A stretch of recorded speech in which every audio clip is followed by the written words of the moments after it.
Alors, bonjour chers amis, bienvenue dans cette deuxième partie du tutoriel. Donc, dans cette partie, nous allons déjà dans un premier temps tester l'ensemble de fonctionnalités que nous avons eu à implémenter. Et par la suite, donc, nous allons aussi initialiser notre projet Angular, donc la partie front-end Angular. C'est ce que nous allons voir dans cette partie. Alors, donc, on a déjà maintenant implémenté les fonctionnalités de base que nous souhaitons maintenant implémenter dans cette partie.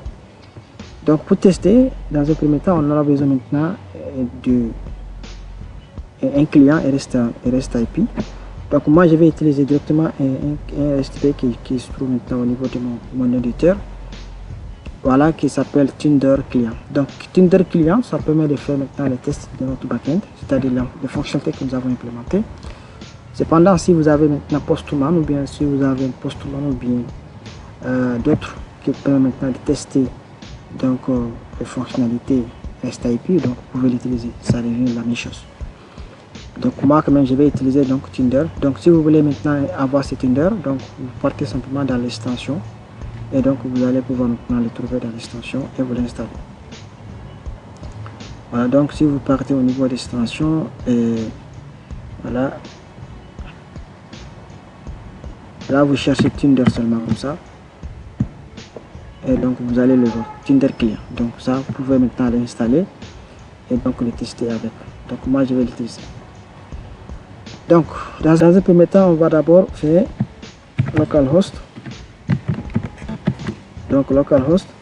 Notre serveur est démarré sur le port 80-80. Je pense qu'on a réglé si on a 80-80. Ensuite donc IP V1.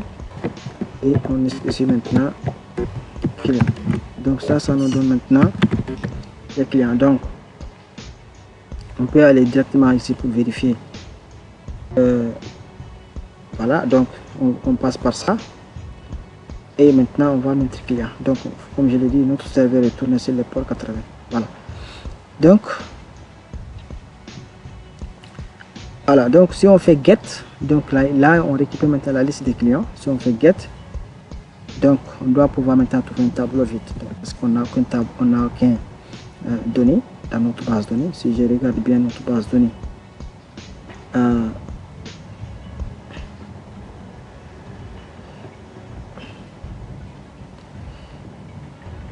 c'est localhost. Voilà, donc on va reprendre notre base de données.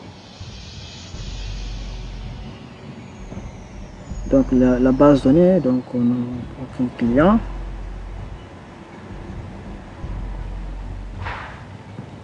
Donc nous avons nos clients ici.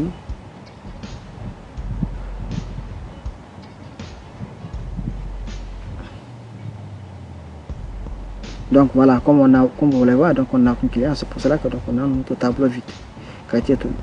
Donc la première chose à faire, c'est de créer un client. Donc pour créer un client, on va faire comme ça. Voilà, donc on va passer d'abord les noms, les prénoms, voilà, la date de naissance, le numéro de téléphone, l'email et maintenant l'adresse. Donc ces informations, comme je les ai dit, donc ce sont les informations qui viennent au niveau de notre DTO. C'est le DTO que nous avons passé à ce niveau-là. Donc c'est le nom, le prénom, ce qu'on a mis, c'est le field qu'on a mis ici, c'est ce qu'on va maintenant passer au niveau de notre endpoint. Donc là on va créer maintenant notre premier client, donc on met ça en poste. Voilà, donc le client a été créé. Donc si on fait get, on va faire un deuxième client d'abord avant de faire ça. Le deuxième client, on va l'appeler job Mamadou. Donc la date de naissance, on peut maintenant tout simplement dire le 11. Ok. Et ensuite le numéro de téléphone, on peut tout simplement mettre 999. Donc vous pouvez mettre ce que vous souhaitez. Ensuite l'adresse email, vous pouvez mettre job. Voilà, Mamadou. Ok, aéroport.com. Et on peut maintenant dire Liberté 6.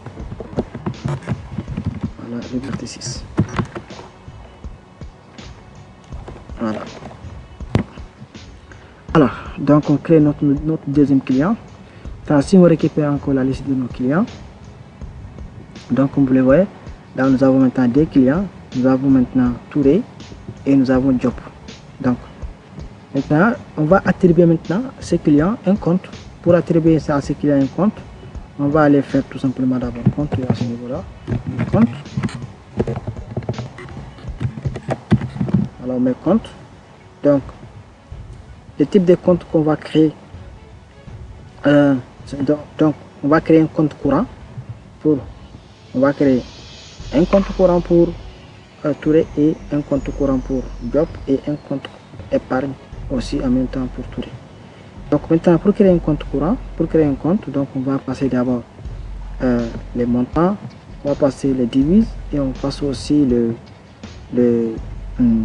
voilà les taux. Voilà, donc nous allons maintenant avoir les devis. Donc c'est les francs CFA dans notre cas. La balance, c'est-à-dire que les soldes. Donc on peut mettre par exemple 1 million. Voilà, 1 million. Et les découvertes. Les découvertes ici, on a mis 5 millions. Donc on peut mettre ça comme on veut. Voilà, je mets ça à 5 millions. Et les clients ID, c'est notre premier client qui s'appelle Touré. Donc là, on est en train de créer un compte. Un compte quoi? Un compte courant. Parce qu'un compte courant, on avait dit que le compte courant, donc, il a les découvertes, mais il n'y a pas de taux d'intérêt. Nous avons fait l'héritage entre les entités. Donc ce qui veut dire maintenant, lui, il va vérifier si, comme le taux d'intérêt est 0, donc il ne va pas rentrer dans cette condition, il va rentrer dans les conditions où les découvertes est supérieure à 0. Donc ce qui veut dire que maintenant, c'est un compte courant, nous sommes en train de créer. Donc si je valide, donc comme vous le voyez, donc l'opération a été succès, ce qui veut dire maintenant on a un compte, on a attribué un compte à Touré.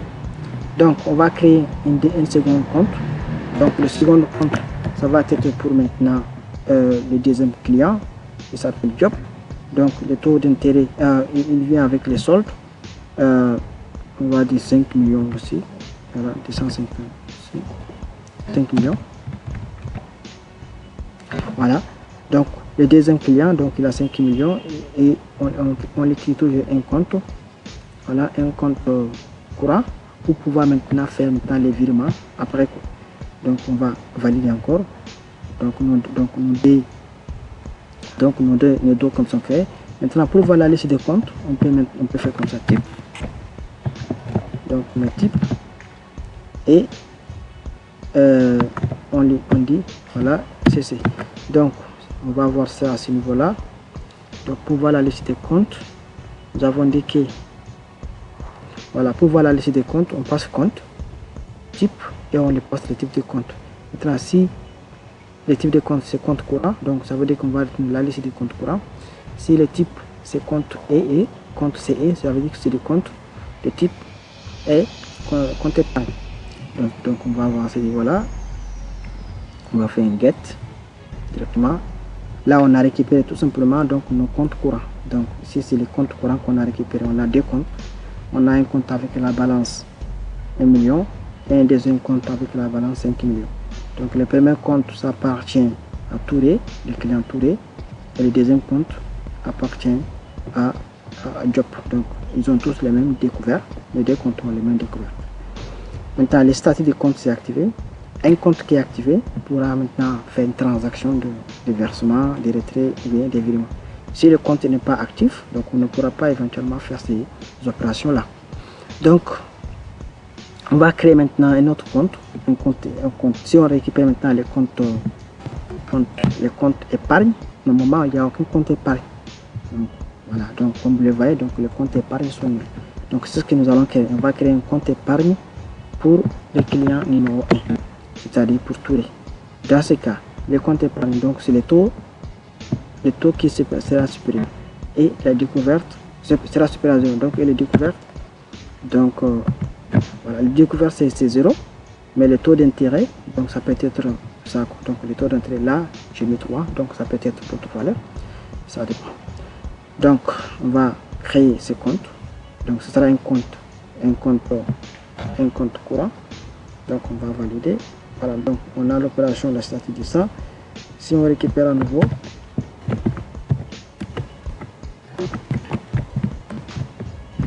donc si on récupère les comptes courants, le compte épargne, donc on doit avoir un seul, voilà, on doit avoir un seul compte. Bon, on sait bien aussi que ce compte appartient à Touré. Donc avec un taux d'intérêt 3. Voilà, donc comme vous le voyez. Et il faut savoir aussi que le numéro de compte est généré de façon automatique. Donc chaque compte, son numéro de compte est généré. Donc la balance, lui, il a toujours la même balance, il a 5 millions. Voilà, donc maintenant on va faire des opérations à ce niveau. Maintenant, pour faire des opérations, on va faire d'abord des opérations de versement. On va faire une opération de versement sur ce compte. Donc voilà. Pour faire ça, donc on va parler du numéro de compte. Donc le numéro de compte est à ce niveau-là, c'est ça, et on les remplace par celui-là. Voilà. Donc on va faire un montant, de, on va ajouter, voilà, 2 millions. Voilà, on va faire un versement de 2 millions. Donc le type de l'opération que nous sommes en train de faire. Donc vous pouvez voir déjà dans notre base de données.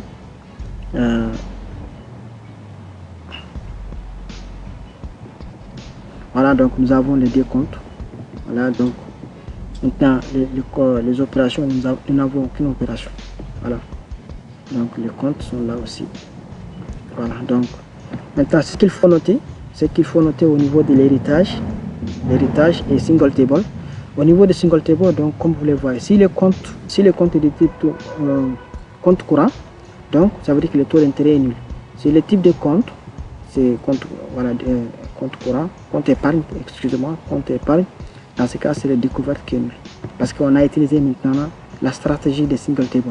C'est pour cela que donc on a cette distinction.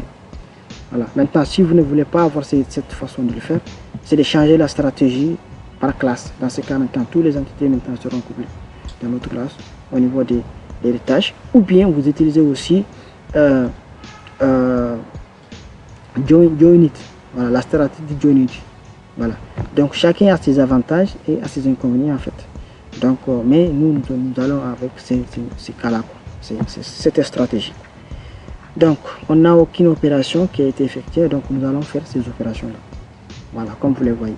Maintenant, notre première opération que nous allons faire, c'est une opération de versement. Donc, pour faire une opération de versement, on va faire opération. Voilà, on met opération. Et on va faire versement. Donc, là, on va verser 2 millions. Voilà, c'est les 5 millions. Donc, c'est ça que nous allons faire. Voilà, donc, c'est un poste. Ok, donc, on va vérifier bien notre... Voilà, pour faire l'opération versement. Donc, on appelle notre endpoint, opération versement. Donc, à ce niveau-là, donc, on va verser 2 millions. On va faire poste, versement. Voilà, donc, là, on a tout. Ça veut dire que tout s'est passé bien. Et si maintenant, on récupère maintenant ces comptes, donc déjà si on récupère les comptes, on va voir que le montant a été changé. Tout à l'heure c'était 5 millions, on doit avoir maintenant 7 millions dans les comptes. Donc c'est le type compte épargne. Donc on va faire un get pour récupérer les comptes par le numéro de compte du client. Donc pour récupérer un compte, donc nous avons dit qu'il faut, voilà, on met le compte, le numéro et on spécifie maintenant le type de compte qu'on est en train de récupérer. À ce niveau-là, donc ce que nous allons faire, un get. Voilà. Donc comme vous le voyez, tout à l'heure c'était 5 millions, maintenant on a fait un versement. On a fait un versement de 2 millions, donc ça devient 7 millions. Donc ici on va tirer par exemple 200 000, 300 000. Voilà, on va tirer 300 000 dans notre 7 millions. Ça veut dire qu'on va faire une transaction, voilà, de retrait. Donc pour faire une transaction de retrait, une opération toujours. Ensuite on met retrait. Donc dans les retraits, c'est poste. Ici on va essayer de trouver 300. Voilà, 300 000 dans notre compte. Voilà. Donc on va tirer 300 000 dans ces comptes, dans les mêmes comptes.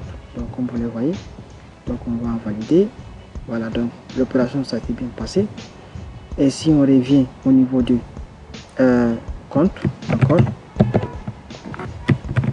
si on revient au niveau des comptes, on met le numéro de compte, on espèce compte épargne, on fait un get pour récupérer les comptes. Voilà, donc comme vous le voyez, on a retiré 300 000, maintenant ça c'est 6 700 000. Donc parce qu'on a retiré 300 000, donc ça reste 6 700 000. Donc on va aller au niveau du... donc là on a fait l'opération retirer et on a fait l'opération versement.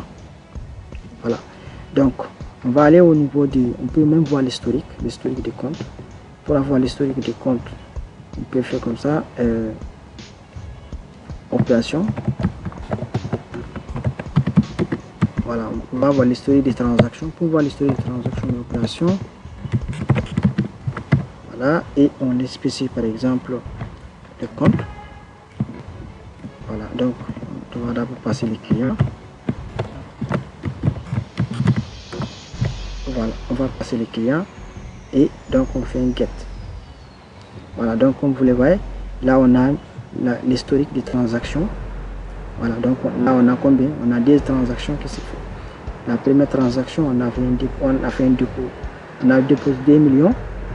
La deuxième transaction, on a enlevé 300 000.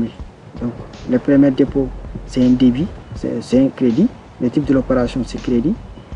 Et alors que le deuxième, c'est débit. Donc comme vous le voyez, c'est ça.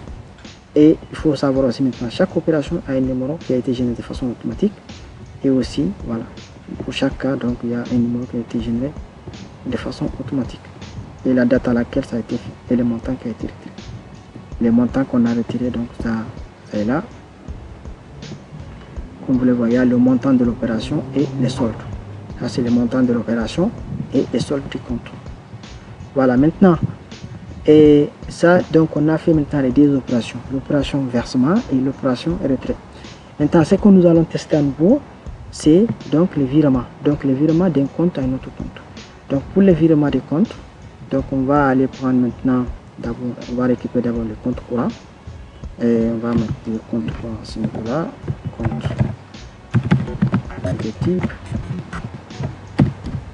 Alors, donc on va récupérer d'abord tous les comptes courants. Voilà, donc on récupère d'abord le numéro de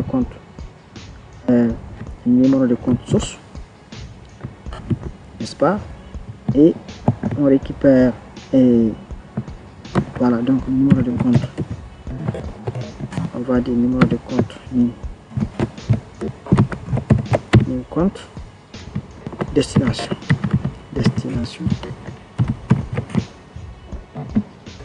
voilà. Donc le numéro de compte de destination, c'est celui-là, quoi.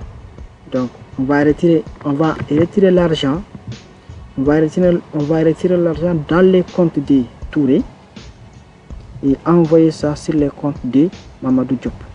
Donc ce que nous allons faire, c'est voilà.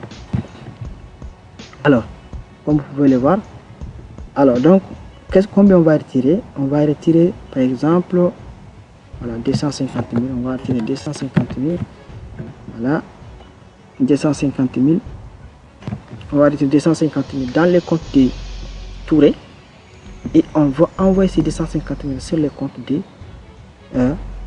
comme ça s'appelle là, Mamadou.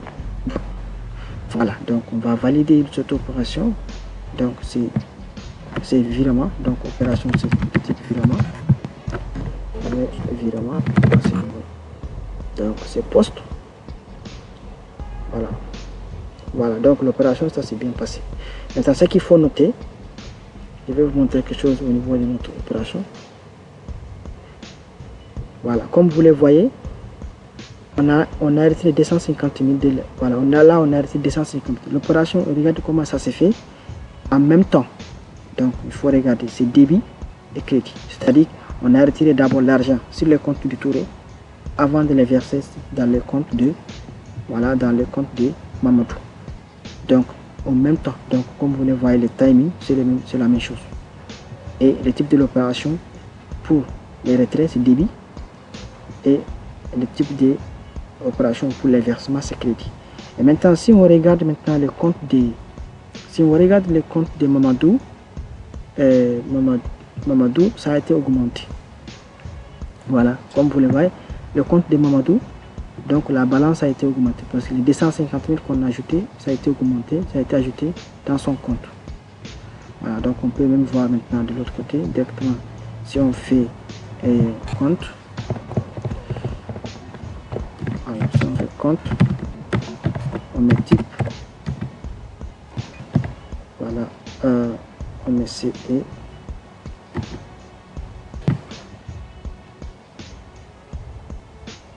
Donc on peut faire ça pour récupérer les comptes.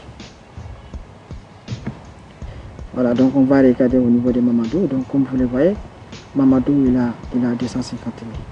Maintenant, on va faire encore un versement. On va essayer de faire encore un virement. Voilà, du même compte. Déjà, on va faire un virement d'un solde qui est supérieur au solde initial. Donc ici il y a 7 500 000. Il y a, non, pas 7 500, c'est, voilà, on a 750 000 dans les comptes. Maintenant, on va essayer de voir, est-ce qu'on peut tirer maintenant, est-ce qu'on peut tirer une solde qui est supérieure à ce solde-là. Donc, par exemple, on va mettre 20 millions. Voilà. Est-ce que 20 millions, on peut les enlever dans le compte de Touré pour l'envoyer sur le compte de Mamadou Diop. Donc, 20 millions, c'est ça qu'on a mis, ou bien ça c'est combien?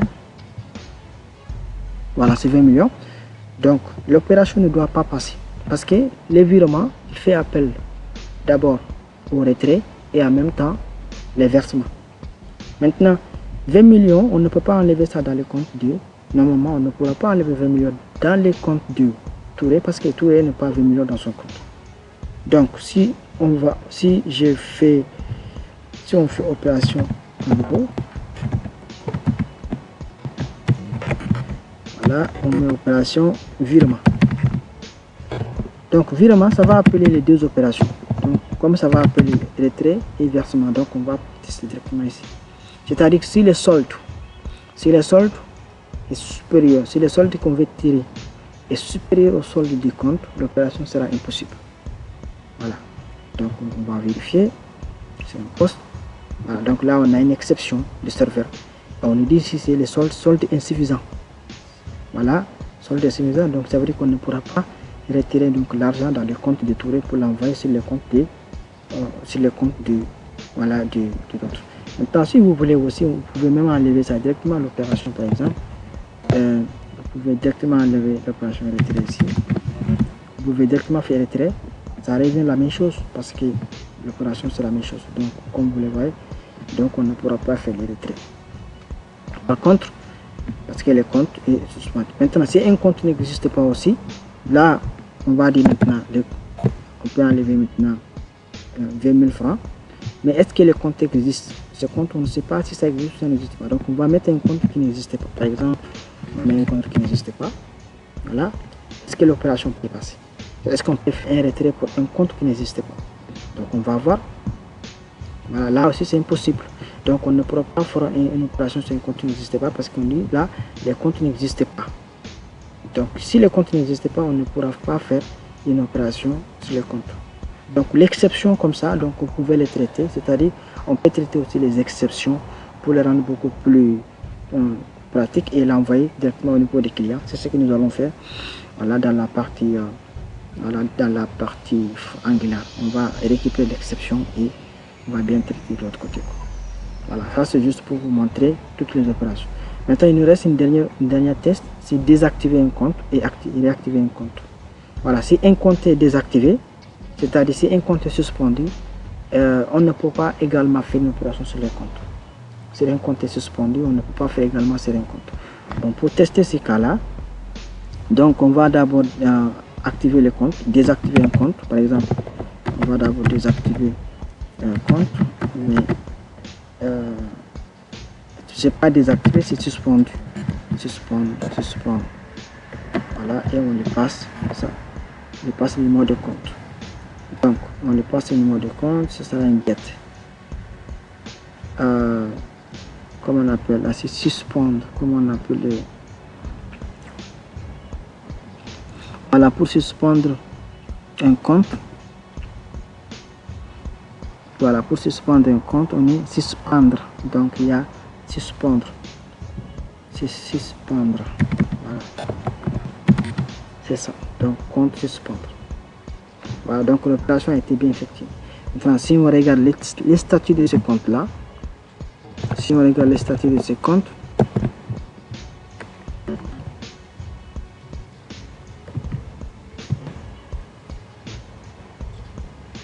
donc le compte est suspendu. Ce qui veut dire maintenant, ce compte, on ne pourra pas faire ni versement ni retrait. Donc si on essaie de faire maintenant l'opération, si on essaie de maintenant verser 500 000 par exemple, on va essayer de verser 500 000 sur ce compte là. Donc 500 000 sur ce compte là.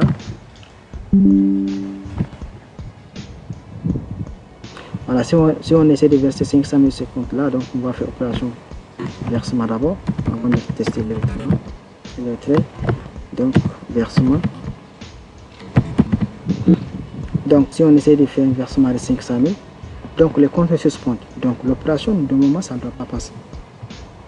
Voilà, là vous le voyez, l'opération est impossible, donc le compte est suspendu. Donc si le compte est suspendu, on ne pourra pas également faire l'opération. Tant que le compte n'est pas actif, donc on ne pourra pas éventuellement. Donc si on fait retrait aussi, donc normalement ça ne va pas passer aussi. Voilà, donc c'est la même opération, donc le compte est suspendu. Donc on ne peut pas faire les retraits, on ne peut pas faire les versements, on ne peut pas faire les virements. Donc si le compte est suspendu, on ne peut pas faire les opérations. Donc à ce niveau-là, je pense qu'on a vu maintenant. Maintenant on va activer. Donc on va activer les comptes. Pour activer les comptes, on fait compte.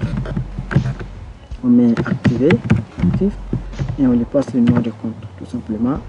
Et on active le compte. Voilà, donc là l'opération se passe bien. Maintenant, si on regarde d'abord le compte. Voilà, donc maintenant c'est actif. Et maintenant on va essayer maintenant de faire un versement sur ça. Donc si on fait un versement de 500 000 comme opération, versement, donc on va verser maintenant 500 000. Maintenant tout à l'heure c'est impossible. Maintenant donc notre opération est passée. Donc là on a pu maintenant faire un versement de 500 000 sur notre compte. Donc on a testé maintenant l'ensemble des fonctionnalités qu'on a pu maintenant développer. Si on regarde déjà les montants de ce compte là, ok, c'est un compte 3, donc on va faire une get. Les montants, on va ajouter 500 000, donc on va avoir ça.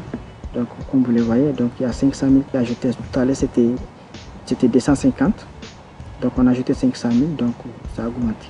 Voilà. Alors, donc ça c'est la partie maintenant des tests. Donc là on arrive à tester maintenant les fonctionnalités qu'on a pu développer ensemble. Donc on va jumper, on va switcher sur la partie Angular. On va initialiser au moins la partie Angular. Voilà. Voilà.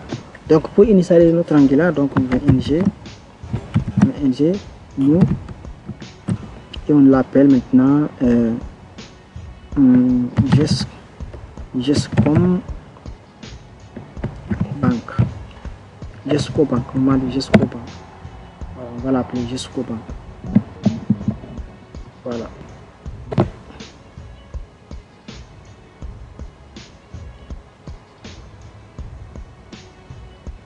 Donc, il nous demande si on veut ajouter l'outil et on va par maintenant CSS. Donc, il y a un conflit de packages, il y a des packages qui existent comme ça, donc on va dire Gescom dans ce cas. Ok.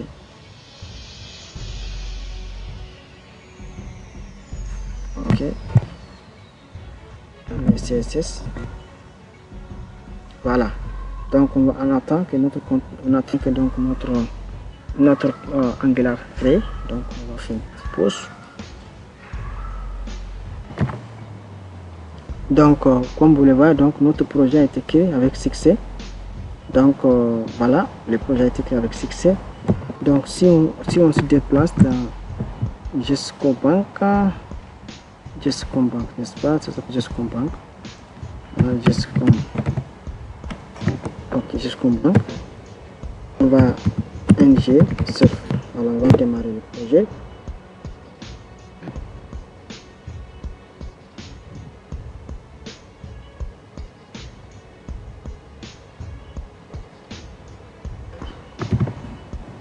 Donc très rapidement, donc on voit que notre projet a été démarré.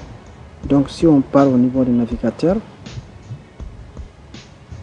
voilà, au niveau de notre navigateur, donc si on met localhost, donc notre projet Angular a été bien démarré sans problème. Donc on va maintenant se positionner dans ce dossier là. On va se positionner dans le dossier directement avec ceci. Là. Voilà, donc on va d'abord dégager maintenant tout ce qui est venu par défaut.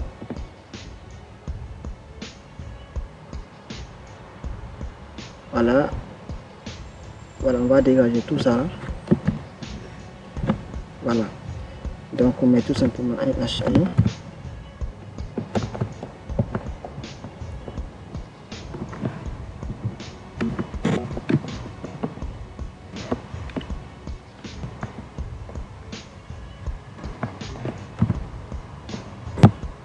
Voilà, gestion compte.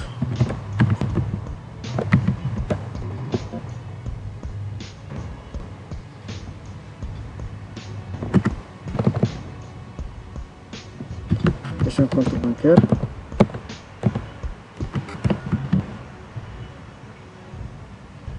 La gestion compte bancaire. Voilà. Donc, si on actualise à nouveau, on va d'abord démarrer le serveur. Voilà. Là, on est en train de dégager maintenant tout ça là. Donc, on va maintenant, voilà, gestion compte bancaire. Donc, si on actualise maintenant, voilà, on va avoir, voilà, comme vous le voyez, donc gestion compte bancaire. Maintenant, comme il faut les remarquer, donc là, là pour l'instant, on n'a pas encore installé Tailwind CSS. Donc, c'est ce que nous allons faire à ce niveau-là. Pour installer Tailwind CSS, voilà, pour installer Tailwind CSS, npm install -d Tailwind CSS, CSS et auto de fixer. Donc, le -d, c'est pour les dépendances en développement seulement. Donc, on valide. Donc, le Tailwind CSS va s'installer. Donc, vous allez remarquer que lorsque le Tailwind CSS est installé, donc voilà, cet affichage sera changé de façon automatique. Parce que là, ce n'est pas encore chargé, donc on a ça par défaut. Voilà. Donc, on va d'abord attendre que ça charge et ensuite, voilà, donc c'est bien installé. Voilà, donc maintenant on va configurer Tailwind CSS. Maintenant, pour configurer Tailwind CSS, on peut mettre npx, on met Tailwind CSS et on met init. Donc là, ça va nous créer par exemple la configuration par défaut où il n'y a rien. Donc ça va juste nous créer un fichier de configuration par défaut. Voilà.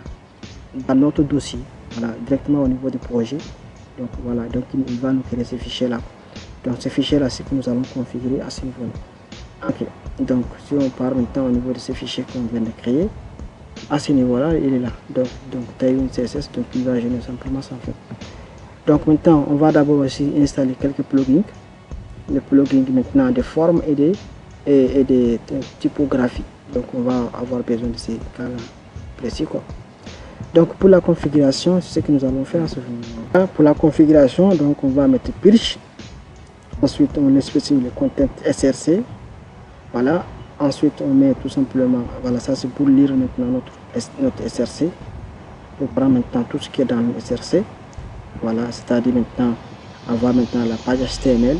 Parce que c'est voilà, tous les documents du type TypeScript. Ensuite maintenant on va aussi, ça c'est juste pour que lorsqu'on va passer maintenant le mode dark, par exemple si on souhaite configurer notre mode dark directement, on peut le faire comme ça. Maintenant, on va installer maintenant ces deux plugins, forme, comme je l'ai dit tantôt, et maintenant taille. Voilà, donc on va installer ces deux plugins. Donc ce qu'on va faire à ce niveau-là, voilà, donc on met npm install le plugin s'appelle comment?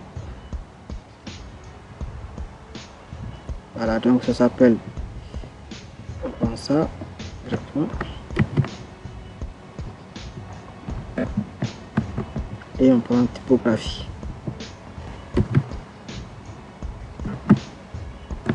Voilà, on va installer ces deux plugins. Donc une fois qu'on a installé ces deux plugins, donc on va tout simplement importer maintenant la configuration de ça veut dire qu'il est Tailwind base. Ensuite on va importer aussi Tailwind component et aussi Tailwind utilities. Donc ce sont ces éléments là qu'on va importer au niveau des CSS app. Donc à ce niveau là, c'est ça que nous allons importer à ce niveau là. Ok, donc comme vous le voyez, donc on va importer Tailwind base, Tailwind component et Tailwind utilities. Donc là on vient maintenant charger, on vient de charger Tailwinds. Voilà, donc maintenant les styles maintenant doivent pouvoir maintenant s'appliquer à notre projet. Maintenant je vais tout simplement redémarrer notre serveur Angular, notre application Angular. Alors, donc il faut remarquer qu'ici maintenant si le Tailwind est bien installé, on va tout simplement pouvoir maintenant voir que ça là, ça va changer. Si c'est bien installé. Donc si vous voyez que ça n'est pas bien fait, ce n'est pas changé, ça veut dire que ce n'est pas bien installé au niveau de notre projet. Donc on est en train d'attendre l'installation et le démarrage du serveur. Alors donc notre projet est démarré. Maintenant si j'actualise la page, voilà, donc vous le voyez, donc la page s'est électricité. Maintenant si au niveau des H1, donc j'ai appliqué maintenant des classes Tailwinds, vous allez voir maintenant comment ça se fait. Maintenant pour les classes Tailwinds, donc on peut aller chercher Tailwind, Tailwind classes, Tailwind classes, voilà, on peut aller chercher Tailwind classes. Donc ici on pouvait maintenant avoir toutes les classes des Tailwinds. Voilà, les animations, les backgrounds, voilà, les couleurs, background couleur, donc display, divide, flexbox, form, grid, donc marge, opacity, outline. Donc toutes les classes donc vous pouvez avoir besoin, vous pouvez éventuellement les trouver à ce niveau là. Donc là c'est en train de charger. Donc si j'actualise,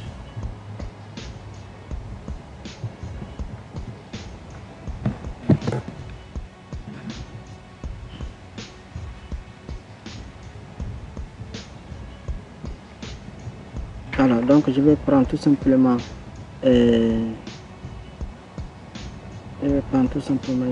quelque chose, par exemple le background, actualiser. Voilà, donc vous avez toutes les classes de Tailwind à ce niveau là. Par exemple si vous souhaitez utiliser une fonctionnalité, une classe de Tailwind, vous pouvez le prendre. Par exemple là je vais prendre ça,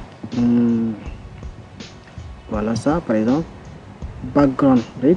Donc je prends ces classes là, donc je viens au niveau de mon code Angular et dans les composants, donc je vais tout simplement mettre ça dessus. Donc là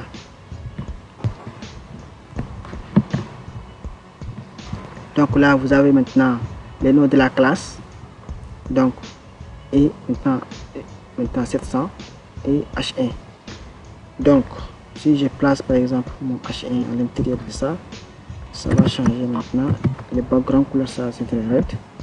Donc si j'actualise la page, voilà, comme vous le voyez, le background couleur ça devient rouge.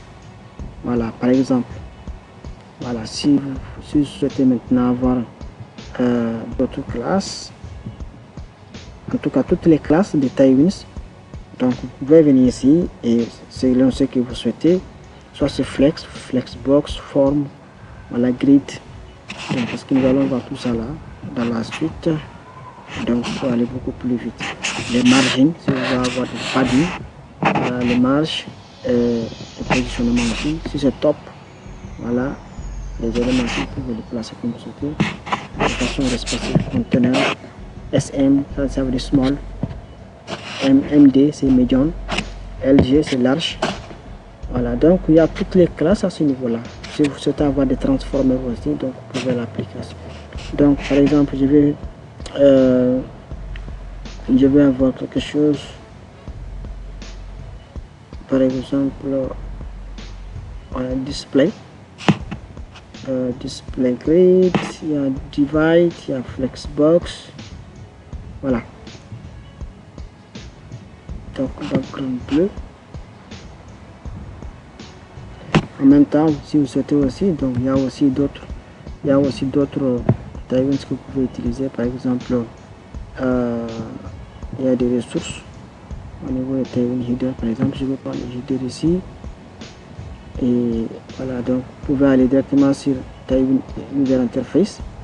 Là-bas aussi, vous pouvez avoir aussi beaucoup de contenu qui permet maintenant de comprendre un peu comment fonctionne Tailwind directement. Donc voilà, donc vous pouvez avoir maintenant par exemple ici aussi des éléments de Tailwind. Voilà, donc si je place ça ici, voilà, donc avec toutes les classes à l'intérieur, je peux supprimer ça. Et voilà, je peux enlever ça. Donc je vais changer. Juste pour vous montrer ça, c'est juste pour vous montrer maintenant la forme. Voilà que notre Tailwind a été bien installé dans notre projet. Voilà, donc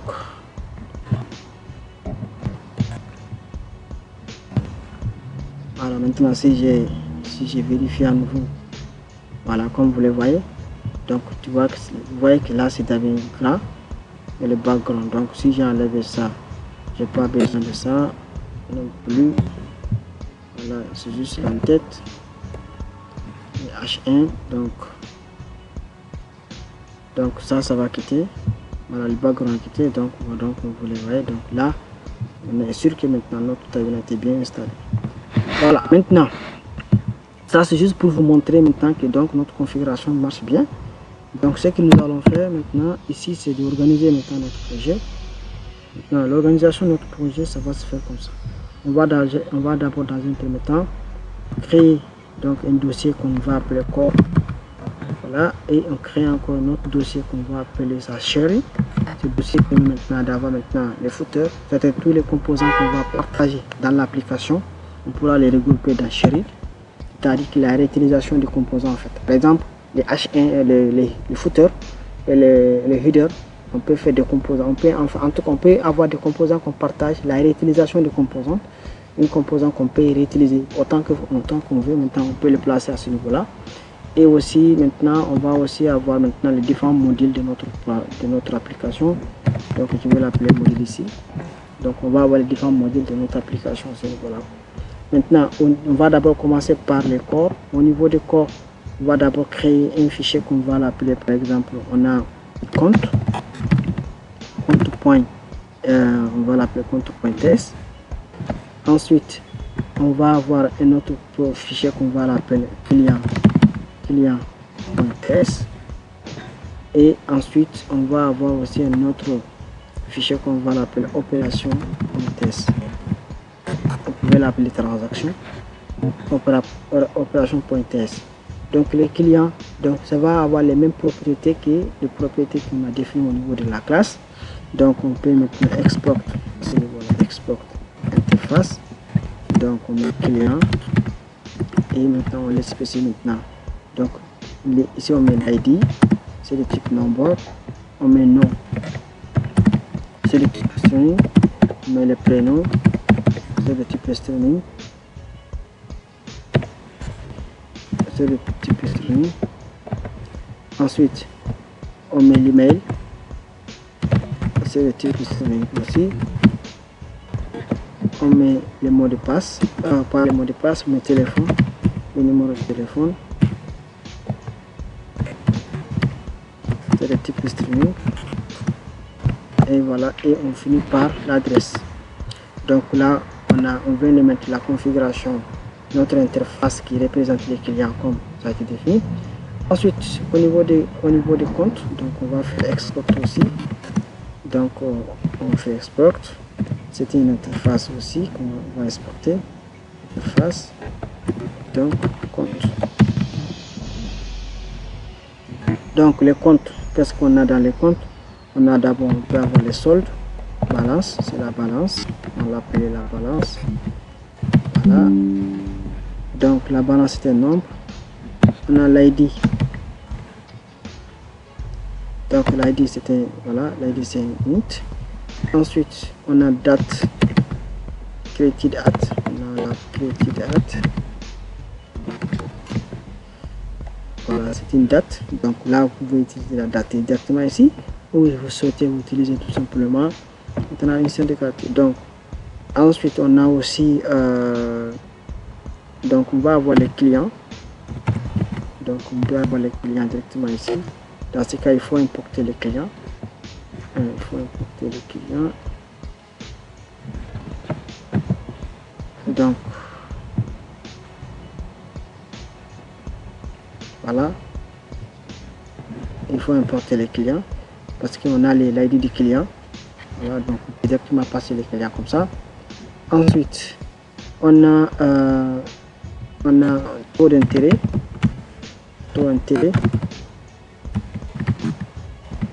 Voilà, si c'est un compte, compte épargne, on a le taux d'intérêt. Si c'est un compte on a le taux de découvert. Voilà, le découvert. Donc le découvert c'est un nombre. Donc globalement tout ce qu'on a au niveau de notre entité, compte. Donc au niveau de notre entité compte bancaire, voilà, on a ces éléments d'abord, plus maintenant les autres éléments. Donc les débits aussi, il faut mettre les débits au niveau de compte. Donc on va mettre les débits. Voilà, mais les débits, c'est une chaîne de caractères. Ensuite, au numéro de compte, c'est une chaîne de caractères.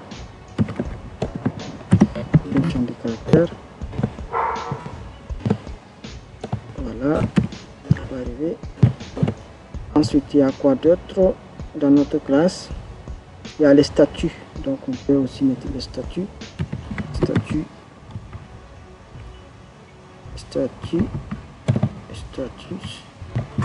Any. Voilà, les statuts unis. Les statuts, on peut même mettre un string parce que c'est déjà un string par défaut.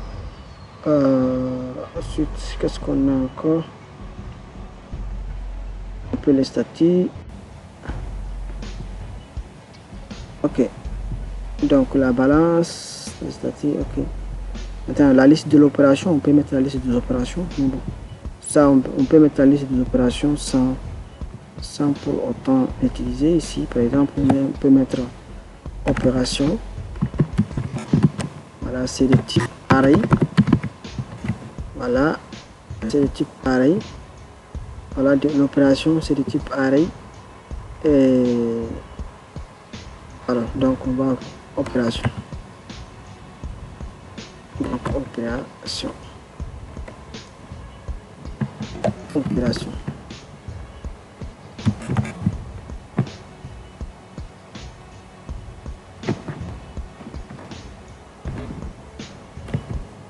Donc on peut importer ça.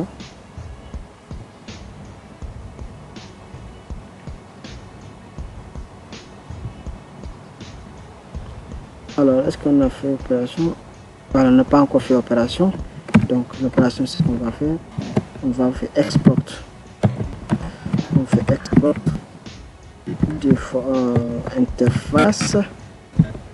On met opération, c'est déjà sorti. Voilà, ici dans l'opération, ici, on met les comptes qui a fait l'opération. Comme vous le voyez, c'est comme ça que les relations entre les comptes de l'opération sont définies. Voilà. Ensuite, on a l'ID de l'opération. C'est un nombre. On a le numéro de l'opération.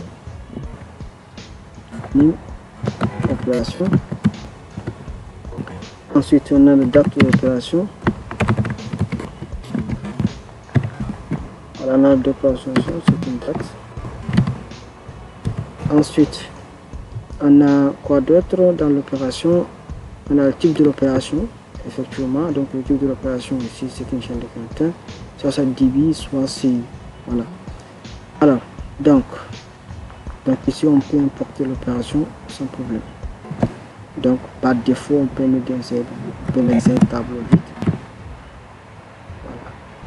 Maintenant, l'opération n'est pas obligatoire, donc on peut mettre ça comme ça. Voilà, donc, la liste de l'opération, donc on peut mettre ça, on peut marquer ça comme ça. Voilà, parce qu'il y a des comptes qui peuvent ne pas avoir des opérations. Voilà, donc, qu'est-ce qu'on a encore d'autre?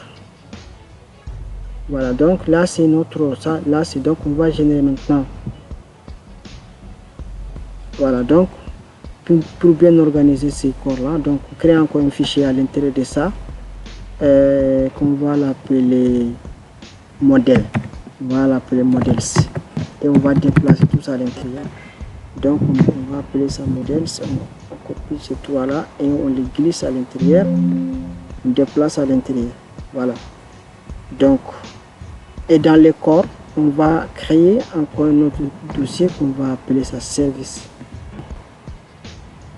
Dossier, on va appeler ça services. Voilà, donc à l'intérieur de ce service on va maintenant générer, on pourra maintenant éventuellement générer par exemple les différents services. Là on met ng generate, les G pour de generate, les services, c'est un service qu'on va en train de générer et on le place dans service et le nom de notre service on va l'appeler client. Par exemple, là c'est juste pour avoir les services clients. Il faut d'abord se positionner dans corps, ensuite voilà corps, ensuite service. Voilà, là vous voyez, donc ça génère maintenant le serveur et on va faire la même chose pour les comptes, le service compte, et on fait la même chose pour opération. Voilà, donc l'opération c'est les transactions. Voilà, donc là nous venons de maintenant générer maintenant nos différents services. Maintenant chaque service maintenant on va pouvoir maintenant l'utiliser pour pouvoir faire maintenant les appels de ce qu'on a fait tout à l'heure. Voilà.